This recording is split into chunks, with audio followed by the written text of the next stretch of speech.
think differently, and I realized that when I was batting at my best, my conscious mind was always at the non-striker's end, and my subconscious mind was at the striker's end.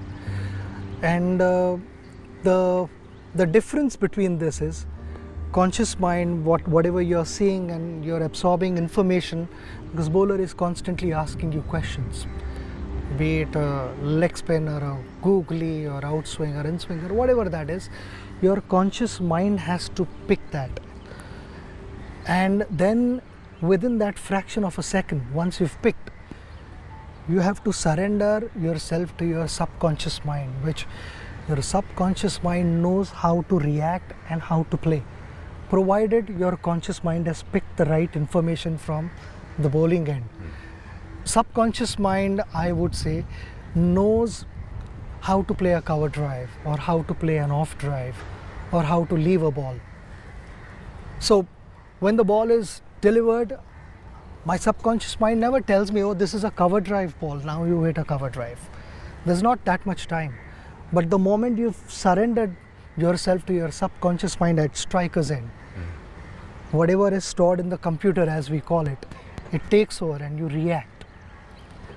But to be able to react correctly, your conscious mind has to pick what is happening at the bowling end. It must be very tough to hand over your conscious mind to your subconscious and trust that it'll be okay. It is, because a number of guys say keep your mind blank. Yeah. It's impossible to keep your mind blank. It's the toughest thing to do, according to me, to keep your mind blank. I would say to be able to surrender yourself to subconscious mind, you can keep your conscious mind occupied with some other thought. When the bowler starts running in, and even before the ball is released, you're thinking, oh, this could be an outswing or it could be a bouncer or a slower ball or a yorker, but the ball hasn't been released yet. So that is your conscious mind playing with you. That's right. Some batsmen are thinking, don't get out. Yeah.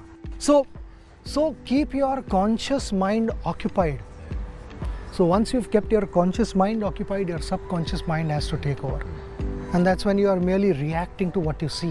And that's the only reason I say that to be able to react correctly, your conscious mind has to pick what the bowler is trying to do. And that's why I say focus on what the bowler is trying to do.